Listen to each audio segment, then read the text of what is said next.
Content warnings, depression, therapy, OCD. Please keep in mind that this is a piece of fiction, and is meant to portray a character's experience with a mental health disorder learning disability. Dear Diary, I'm going to do my best to use this stream of consciousness style to replicate my brain as much as possible. You already know the struggle. Yet again, today's morning routine took way too long. No shocker there. I was still early to work, but not as early as I usually am, which torpedoes the timeline I've gotten used to. If I'm late for that, then I get behind on double cleaning the bar, and then everything is ruined, and all I want is to dry erase the past hour into thin air. I am constantly extremely tired, but I picture it becoming harder.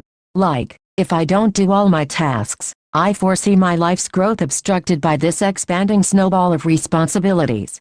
A life full of counting to 10 when I enter a room or leaving the room and needing to touch the faucets 10 times each to make sure it's off, in lieu of spontaneous ice cream dates or weekend trips to the Hamptons. After I finished my shift, I decided not to cancel my 5:30, for the fourth time, at least it's an even number, with my therapist. Here's how that went. Therapist, what does it accomplish for you when you do these rituals? Me, for as long as I can remember, everything I absorb into my mind falls into some kind of list or chart or linear structure. The ABCs, the months of the year, the colors of the rainbow, all of that reads like a run-on sentence, and it's still stored that same way today. And it needs to stay that way because that's how I learned to know it, and it can't just not be that. Therapist, do you feel like you compartmentalize? Me, to compartmentalize seems both necessary and awful. Organized chaos is controlled, but at least it's mine, whereas boxing clutter or a topic into different parts when I don't know how I feel about it stresses me the F out, dude.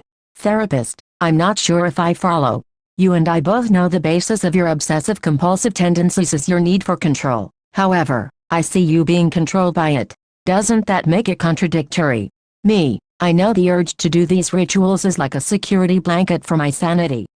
Almost like, the universe is promising me, if I do this nothing can touch me. I won't get into a car accident, my boyfriend won't cheat on me, my life will go great, and I'll live happily ever after. Therapist, what happens to you if you don't follow the list? Me, I just feel like I deserve all the bad things happening in my life. Now I'm crying. Every lie that I've told to my priest during confession means I go to hell. I didn't clean my bathroom more than once this week, so I think back to college when my depression was at its peak, and my mom had to clean my room because I couldn't get out of bed. Maya couldn't clean up, which made her overexert herself and become sick. And now I'm scared every day that her cancer will come back 'cause her health ain't 100%. Therapist, that's a lot of weight to carry into your daily life. We have to look at things from another perspective. In reality, deep down, you know it's not true and that all those things you said aren't actually things you can control. For instance, I strap you to the chair, and you don't do your even number of steps to the car. Your mother is more than likely fine and enjoying her day today, and still loving you as much as ever, despite the guilt you lug around. Me, in the back of my head, I know there are forces in this world stronger than my tics, rituals, counting, whatnot, but it doesn't mean they don't help, right? Therapist, do you have ways to calm yourself? Me, I mean, I know how to neutralize myself out of it when it all gets to be too much. When I have the Golden Girls playing in the background on rotation or the Rent soundtrack blasting in my ears on repeat, the world quiets down a little. Therapist, that's great. Obviously we have a ways to go, but finding skills to fight the urge to do these rituals can only get easier from here. Realign yourself with things that make you happy, whether they're books, music, TV, and make it a goal to focus on them. If you're up for it, maybe even get yourself an emotional support animal. A being that does nothing but love you and be the friend that you need to be for yourself is an excellent source of happiness. We talked for almost an hour after that about shedding negativity. I like the sound of that, though. Be my own friend. My therapist has the patience of a saint, let me tell you. Am I cured yet? Absolutely not.